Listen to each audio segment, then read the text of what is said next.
I shouldn't have been there that late. But then again, I've been telling myself that a lot lately. It started with something ordinary. Her porch light had been flickering for days.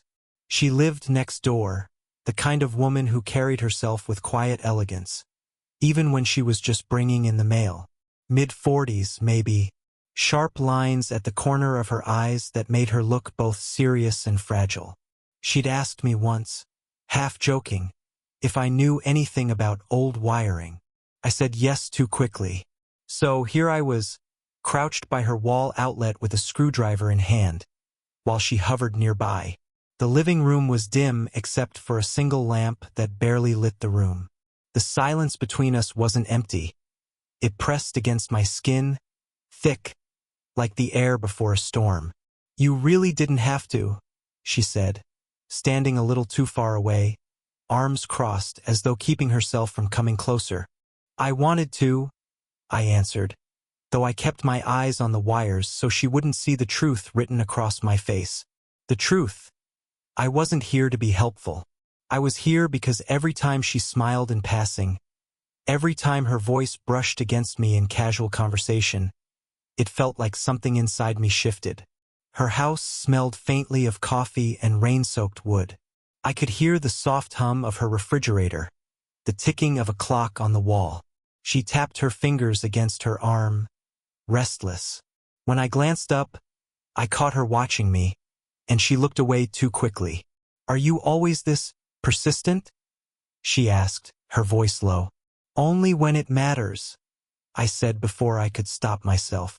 She let out a soft breath, almost a laugh, but not quite. The lamp buzzed faintly. My hands weren't steady anymore. When the light finally flickered on, steady, not faltering, she stepped closer. Too close. I could feel the warmth of her body even though we weren't touching. She bent down slightly to see, her hair brushing near my shoulder. "You fixed it," she whispered, like it was more than just a light. I straightened, and suddenly we were standing nearly chest to chest. I'm not sure if she realized how close she'd moved, or if she was painfully aware of it. For a long second, neither of us said anything. My throat felt tight, and I could see her swallow hard, her eyes flicking from mine to the floor, then back again. "This feels wrong," she said finally, her voice trembling but firm, as though saying it could push the thought away. I didn't step back. I didn't know how. "Then why does it feel so right?" I asked softer than I meant to. She blinked, lips parting as if to argue, but no words came out. Her hand brushed against mine. Barely, maybe even by accident. But the electricity that shot through me was undeniable. She froze, staring at the point of contact like it betrayed her. "I shouldn't be doing this," she whispered almost to herself. "Neither should I," I said. My voice cracked, but I didn't look away. The air between us was thick enough to drown in. Outside, the rain had started again, tapping against the windows like impatient fingers. She didn't move. Neither did I. Then she looked up at me, finally meeting my eyes, and for the first time I saw something there she couldn't hide. Something dangerous, something she wanted as much as I did. Her lips parted. She drew in a sharp breath. And in that suspended second, before anything could happen, the power cut out again, plunging the whole room into darkness. The room stayed dark, except for the faint glow of streetlight leaking through the curtains. I could hear her sharp intake of breath, and then the soft sound of her laugh, nervous, shaky, like it had slipped out by accident. "Well, so much for your fix," she said, though her voice carried something else, something less about the wiring and more about the silence that wrapped around us. "It's not the wiring," I muttered, crouching again, mostly to give myself space. My heart was hammering too loud in my chest. "It's the breaker. Old houses don't like storms." She sighed, and in that sound I heard more than frustration at a power cut. There was a weight there, a loneliness maybe, something I wasn't supposed to notice. "You should probably head home," she said softly, but she didn't move. She stayed standing close, arms folded, as though the words were an obligation, not a request. I wanted to respect the line she was drawing. God, I did. But standing there in her quiet, shadow-soaked living room, I couldn't ignore the way her presence filled every inch of me. It wasn't just attraction. It was the details that had started haunting me since the first time she smiled across the fence. The way she tucked a strand of hair behind her ear when she was trying to be composed. The faint scar on her wrist she always turned inward when she realized someone noticed it. The way she looked at people like she was half here, half somewhere else she couldn't escape. I shouldn't have been paying attention, but I had. Every day. And now it was too late to unsee her. She walked toward the window, pulling the curtain back just enough to glance at the rain. Her silhouette against the faint orange streetlight looked fragile in a way that tightened my chest. You know, she said suddenly, not facing me, I haven't had someone here this late in years. Her words hung heavy in the dark. A confession, even if she didn't mean it that way. Does it bother you? I asked before I could stop myself. She turned then, eyes catching mine. For a second, I thought she'd tell me the truth. Instead, she smiled, too quickly, too practiced. Maybe it should. My mouth went dry. Maybe it should. Maybe this was exactly the kind of line that once crossed, couldn't be uncrossed. I busied myself with the breaker, pretending to focus. But the truth was, I could feel her watching me. Each second stretched thin, my body aware of her presence like a magnet I couldn't pull away from. When I finally stood again, she was closer than before. So close I could see the faint shimmer of rain still clinging to her hair from earlier. You don't have to leave yet, she said, her voice low, almost drowned by the patter against the window. I froze. She didn't touch me right away, but her hand lifted, hesitated, then settled lightly against my arm. Just her fingertips. My pulse stuttered. Stay a little longer, she whispered. And in that moment, every line I told myself I wouldn't cross blurred into nothing. Her hand lingered on my arm longer than it should have. Long enough for me to wonder if she realized just how much it unraveled me. I should have stepped back, created space, reset whatever strange gravity had pulled us here. But I didn't. Instead, I looked at her, really looked. The faint shadow of tiredness beneath her eyes, the small crease in her forehead when she was holding something back. She was beautiful in a way that had nothing to do with perfection. Beautiful in the way that made my chest ache. You're staring, she said softly, but there was no edge to it. I know, I admitted, my voice low, shaky. Her lips parted, and for a second, I thought I'd gone too far. Then the silence stretched, and something unspoken pressed between us. Too heavy, too real. A sudden knock at the door shattered it. We both jumped. She pulled her hand back instantly, as though burned. My throat went dry. She moved toward the door quickly, almost with relief, but paused halfway. Her body stiffened. It's probably nothing, she muttered, though the way her voice faltered told me she wasn't convinced. I stood frozen near the breaker, every muscle tight. The knock came again, firmer this time. Do you want me to? No. She cut me off quickly, too quickly. Then softer, almost apologetic. No, I'll handle it. She opened the door just a crack, enough for a sliver of light from the hallway to spill in.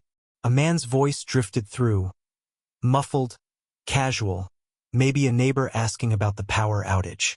I couldn't make out the words, only the way her shoulders tensed as she responded with polite brevity. When she shut the door again, she leaned against it for a moment, eyes closed. Then she let out a breath she'd been holding. Sorry, she whispered. For what?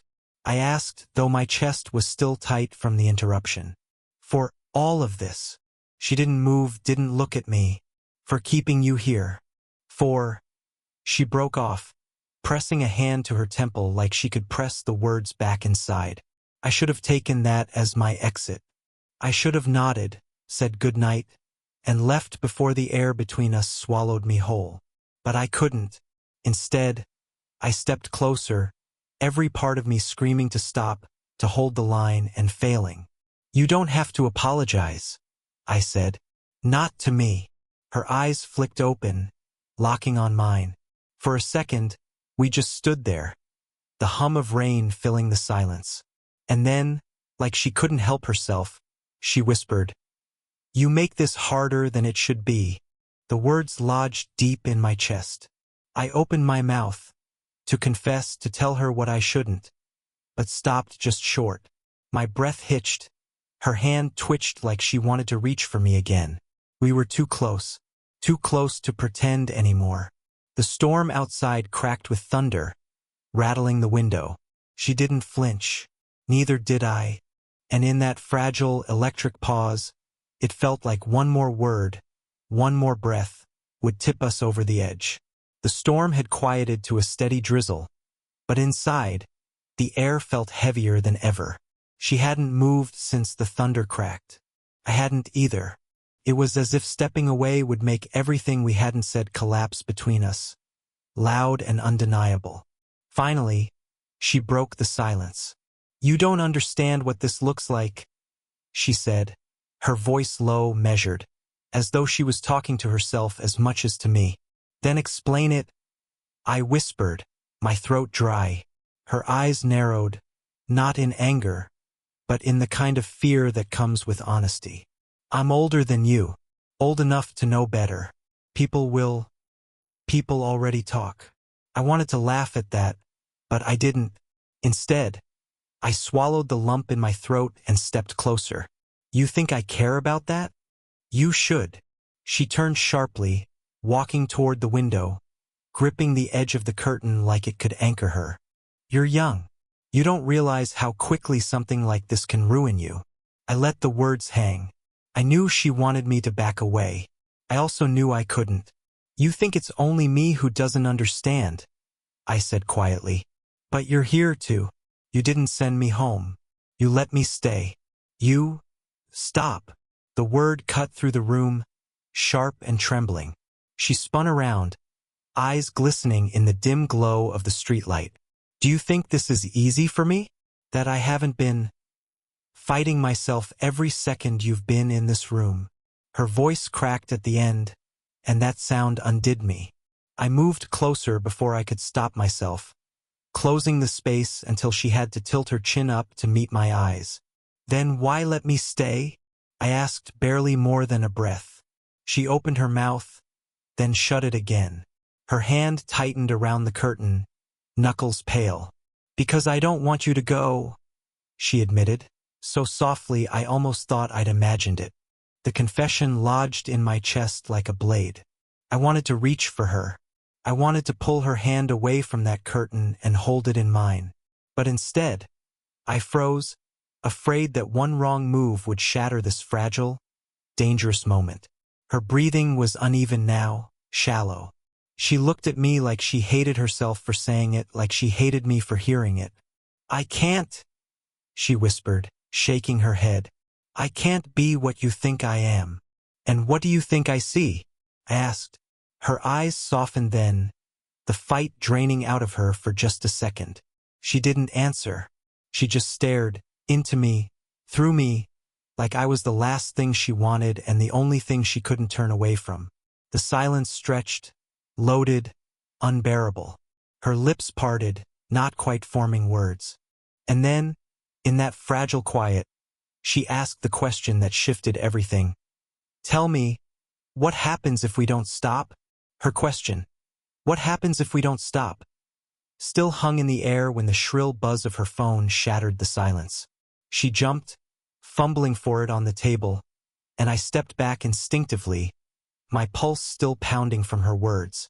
She glanced at the screen, then turned it over quickly, face down. Too quickly. "You can answer," I said softly. "No," she replied just as quickly. But her hand lingered on the phone, fingers tense, as though holding it down kept something buried. I didn't press, but the unease slid between us like a blade. Then, without looking at me, she whispered, "It's him." I didn't have to ask who. The way her shoulders tightened, the way her voice dipped, it was obvious. Her ex. The one she'd never talked about in detail, only hinted at with carefully chosen words. The man she'd left behind but clearly hadn't escaped. She looked at me then, eyes sharp, vulnerable all at once. Do you see now why this is wrong? It wasn't jealousy that hit me, it was clarity. The kind that stung. You're still tied to him, I said quietly. Her lips pressed together, but she didn't deny it. She sat on the edge of the sofa, elbows on her knees, pressing her palms against her face. For the first time, she looked less like the composed woman I admired and more like someone barely holding the pieces together.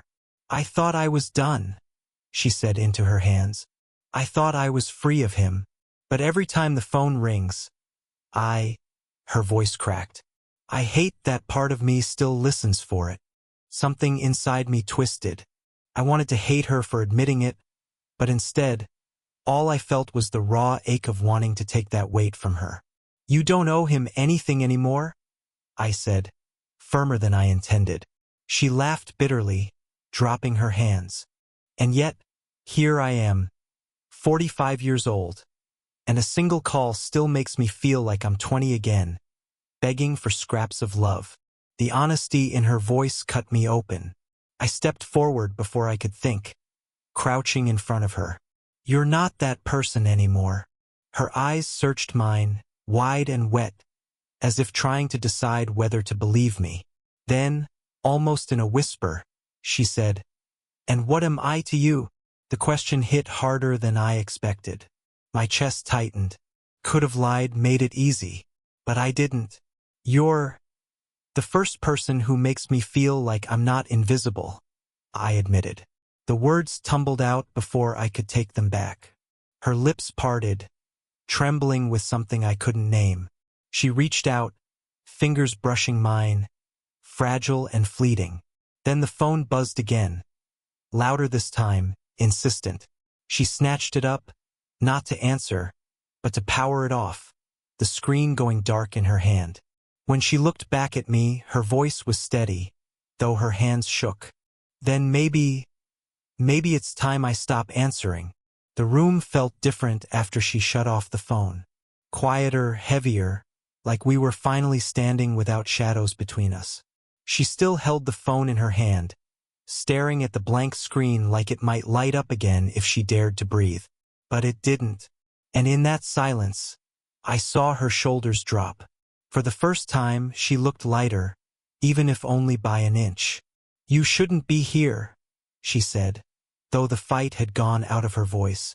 Then tell me to leave, I whispered. Her eyes flicked up to mine. We both knew she wouldn't. She set the phone aside carefully, like laying a weapon down, then leaned back against the sofa cushions, closing her eyes. You're too young to understand what I've ruined, what I've let ruin me. I sat down slowly across from her, my knees brushing hers. Then teach me, I said. Show me who you are when you're not apologizing for existing. Her eyes snapped open. For a second, I thought she'd laugh. Instead, her lip trembled, and she shook her head. You don't know what you're asking. I do, I said. My voice was steadier than I felt. I've been asking every time I look at you. Her hand went to her mouth, covering it like the words she wanted to say might break through if she didn't stop them. But her eyes betrayed her. They softened, they begged, they burned. I leaned closer, reckless now. You asked me once, what happens if we don't stop? Maybe the answer is, we finally start. That broke something in her. She let out a sound, half laugh, half sob, and dropped her hand from her lips. God, you make this impossible, she whispered. Then stop fighting it, I said. The distance between us closed in a heartbeat. She reached for me first, her fingers tangling in my sleeve like she needed proof I was real. I caught her hand, holding it firmly, like I'd been waiting my whole life to. Her forehead touched mine before her lips did, her breath shallow, trembling. If this ruins us, she murmured, don't you dare regret it. I shook my head, eyes locked on hers. I won't. Not for a second. For a moment, The world narrowed to nothing but the storm outside and the heat between us. She kissed me, hesitant at first, as though bracing for the regret she swore she didn't want. But when I kissed her back, she broke. The kind of break that isn't destruction but release. Her hand gripped the back of my neck, mine pressed against her waist, both of us giving in to the thing we'd been circling around all night. When we finally pulled apart, breathless, her eyes were wet. Not from sorrow this time, but something rawer. She held my face in her hands. "Promise me one thing," she said, voice barely above a whisper. "Anything. Don't make me regret finally choosing myself." I swallowed hard, my thumb brushing across her cheek. "Then let me be the reason you don't." And in that fragile, human moment it was decided. The storm passed by morning. I woke to the sound of quiet.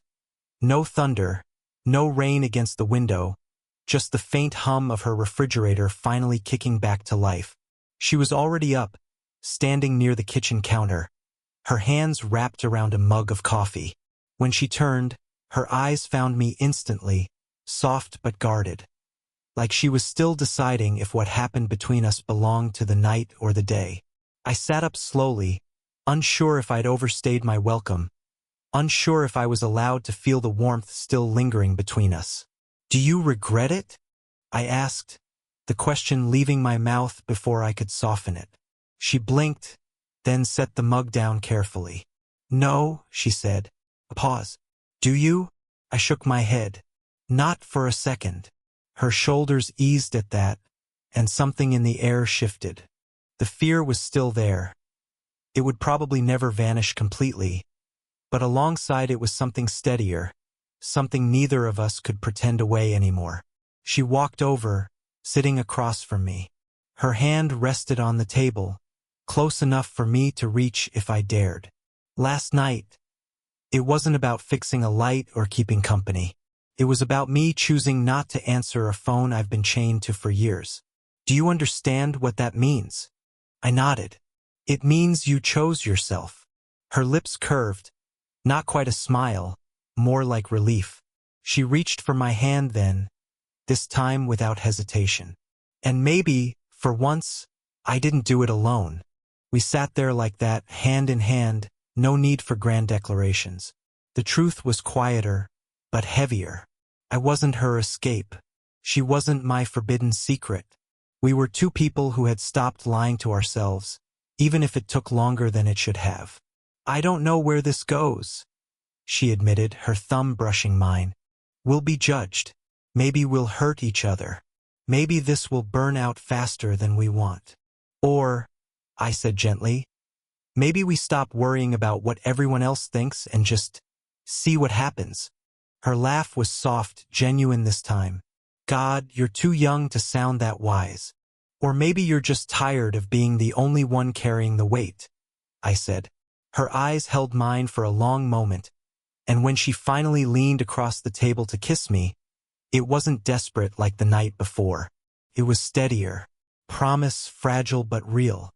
When we pulled apart, she whispered, "Then let's not waste this." I smiled, squeezing her hand. "We won't." And in that morning light, with coffee cooling on the counter and the world outside resuming its ordinary rhythm, it didn't feel wrong anymore. It felt like the beginning of something we'd both been waiting for, even if we hadn't admitted it until now.